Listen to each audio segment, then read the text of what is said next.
matters that we have three women who will look at issues of inequality and marginalization in trade. We know that trade is not gender neutral.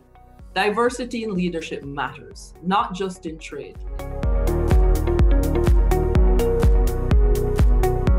I think it's absolutely fantastic that the three trade organizations in Geneva, the UNCTAD, International Trade Center, and the WTO are being led by women.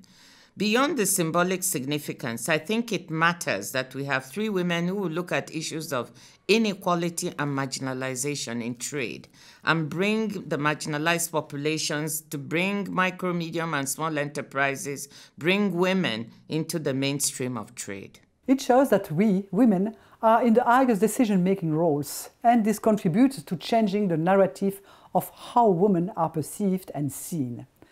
Seeing other women succeed is an important step in tearing down gender barriers. But it is not only a signal. I am convinced that the new female leadership has implications for the outlook for global trade and trade policies. We know that trade is not gender neutral. It affects women and men differently. For instance, there are patterns that lead women to be employed in sectors with lower value addition, less technologies, less opportunities for learning. But with women leading the three trade organizations, a gender lens will certainly be more central in trade policy discussions. In addition, there are gender differences in how women and men lead and approach consensus building. For instance, women are more likely to ensure that negotiations actually happen at the table and not on the golf course. This ensures that the voices of women are heard. Women tend also to be more empathetic and socially conscious. This leads to prioritizing different issues and taking different perspectives. Women are also more future-oriented, possibly because we have not been part of past debates, nor are we nostalgic for a past that was not such a great place for women. But my hope is that being a woman in this position will soon no longer be newsworthy.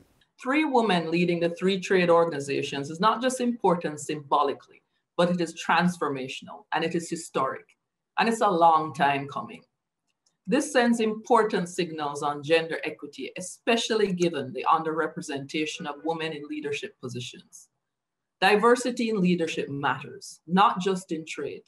By including diverse perspectives, approaches, and knowledge, and by including women in the decision-making processes, we can be better equipped to look at old problems with a new lens, identify new risks, devise new solutions, and find new partnerships. But the most important element is delivery and results. And I'm convinced that all three of us simply want to get down to the critical business at hand and work to rebuild multilateralism, build resilience, and work for all constituents all over the world.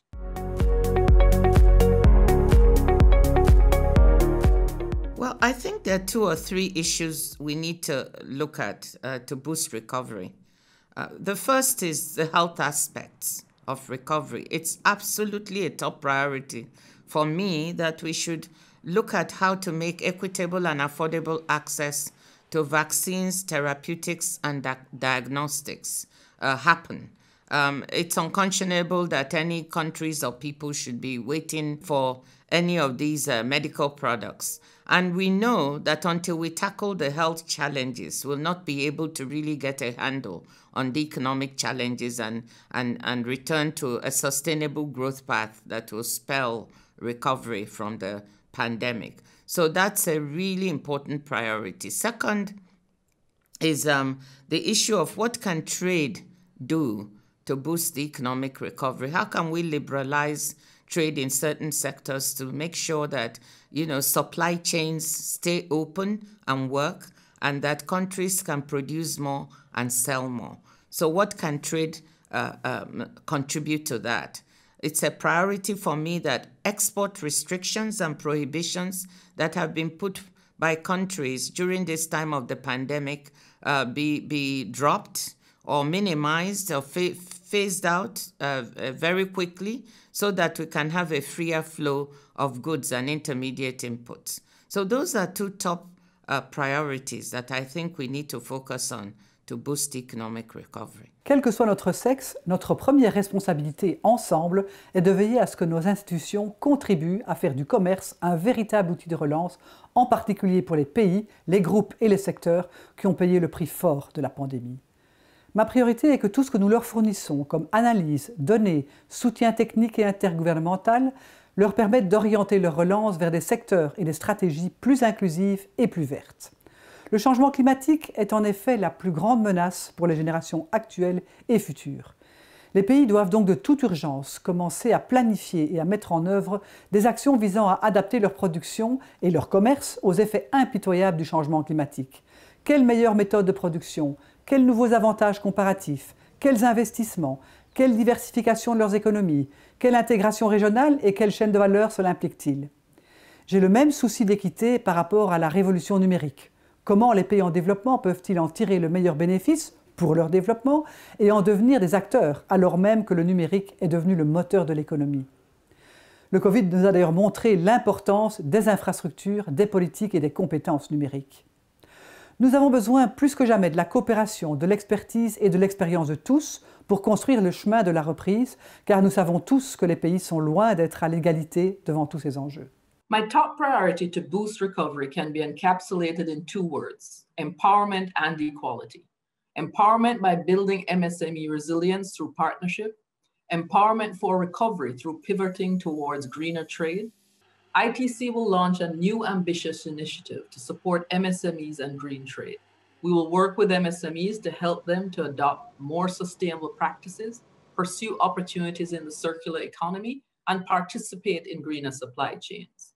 Empowerment through digital inclusion by promoting the greater integration of MSMEs in the digital economy and facilitate digital access for all. Empowerment of women and youth.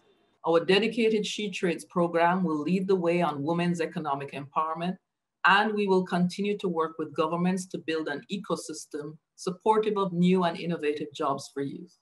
And secondly, equality. Ultimately, we want to make sure that no one is left behind as we seek paths for recovery and resilience against future shocks. COVID-19 has laid bare the depths of inequality still prevailing throughout the global economic system. We must choose to challenge the status quo, and as women, we will.